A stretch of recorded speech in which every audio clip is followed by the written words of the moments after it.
Bien-aimés dans le Seigneur, Shalom. Bienvenue dans notre programme d'exhortation et de prière en ligne. Notre titre de ce soir, c'est « Dieu se raconte ». La Bible dit dans le livre de Job, chapitre 33, verset 14, « Dieu parle cependant, tantôt d'une manière, tantôt d'une autre, et l'on n'y prend point garde. »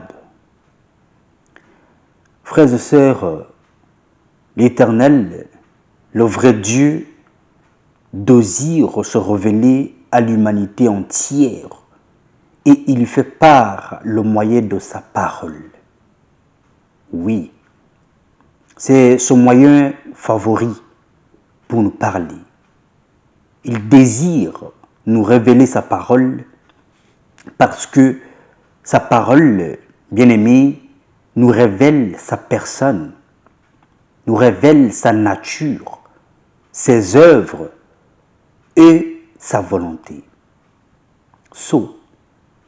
Elle révèle aussi son dessein à l'égard des êtres humains que nous sommes et de son peuple tout entier et ainsi de l'Église. Notre Dieu n'est pas limité dans ses moyens de se révéler. Non. De nos jours, la Bible est un des plus puissants moyens par lequel notre Dieu se révèle. La Bible en question est la parole véritable de Dieu. La Bible n'est ni une parole de Dieu, ni un livre où Dieu parle. Elle est la parole de Dieu.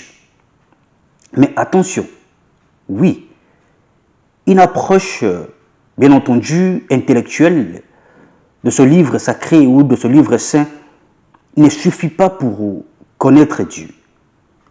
Il est important de chercher Dieu avec son cœur et de parcourir les Saintes Écritures avec un cœur ouvert. Dieu ne s'éprouve pas, frère. Il se raconte. On peut connaître la Bible sur le bout de doigt et pourtant n'avoir aucune communion avec Dieu. Être mort sur le plan spirituel. Être tout simplement un cadavre instruit, comme beaucoup le sont. Le diable en est le parfait exemple. Il est coupé de Dieu. Vous connaissez très bien. Et pourtant, il connaît bien la parole. Celui qui ouvre la Bible devrait chercher à mieux connaître Dieu, par le plus important, n'est-il pas de le connaître personnellement? Nous allons prier. Excellent Père de grâce, bien que nous connaissons ta parole, nous nous rendons compte que nous sommes si très loin de toi personnellement. Nous voulons te rencontrer personnellement, Yahvé, et entretenir une véritable relation avec toi. Sois dorénavant le Seigneur de nos vies. Au nom de ton Fils Jésus, on a ainsi prié. Amen. Demeurez tous bénis, votre frère, pasteur Racheté.